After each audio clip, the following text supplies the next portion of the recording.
9,230 pesos, 9,268, 9,774 at 9,273 pesos. At lahat nga po yan ay directly pumasok sa aking GCash. Na tinutukoy ko at ang gagamitin natin ngayon para tayo ay kumita.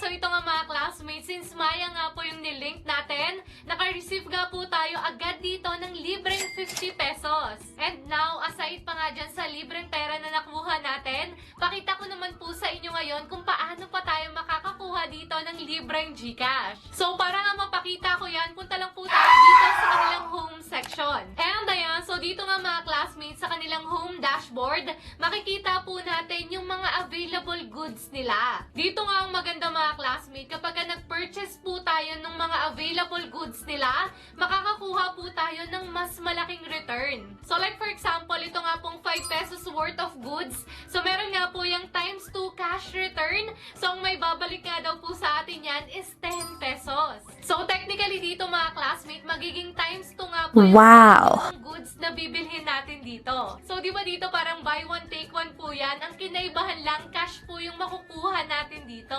So here nga, para mapakita ko sa inyo na magiging times 2 po talaga yung return ng ipipurchase natin dito, itap nga lang po natin yung 5 pesos worth of goods nila. And then after that here, select nga lang po natin yung checkout. And then here, select lang po natin ulit itong checkout. And for the third time, tap lang po natin itong checkout button sa baba. And ayan, so payment succeeded na nga, so tap lang po natin itong hotspot. And ayan, so dito nga mga classmate, para madoble nga po yung return na makukuha natin dun sa goods na binili natin, kailangan nga po muna natin pumili either odd or even number. So dito I'm sure mga classmates, familiar na po kayo sa mga odd and even number.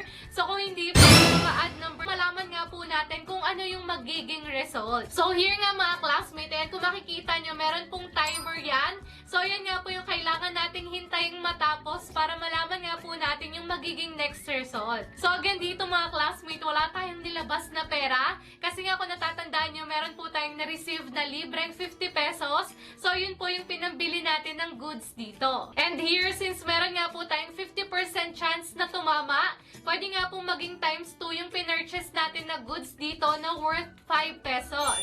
And ayan, so ito nga mga classmates, tapos na nga po yung timer. And kung makikita nyo po dito, sales success po yan. So ibig sabihin, tama nga po yung pinili natin na magiging odd number yung magiging next result. Now, aside pa nga po dito sa 5 pesos worth of goods, meron pa nga po silang iba't ibang goods dito na pwede nating i-purchase. So meron sila dyang 50 pesos, which is times 2 rin po yung return. So makukuha nga daw po natin dyan is 100 pesos.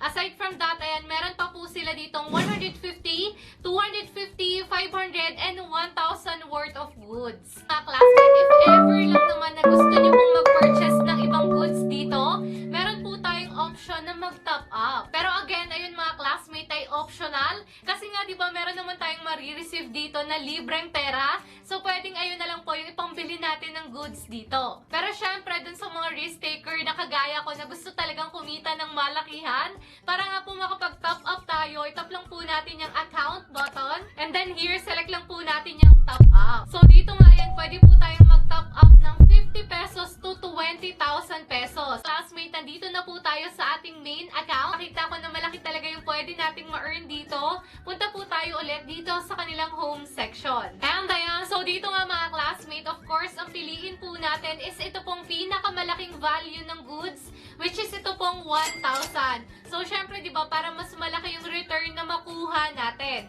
So, meron nga po yung times 2 at ang may babalik nga daw po sa atin yan is 2,000 pesos. So, dito, since 10 nga po yung quantity na pinurchase natin, meron nga po tayong total amount dyan na 10,000. And kapag katama nga po yung pinili natin, magiging 20,000 po yan. And ito nga mga classmates, yung sinasabi ko sa inyo.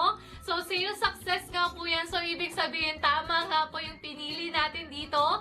And nakakuha nga po tayo dyan ng a total amount of 20,000 pesos.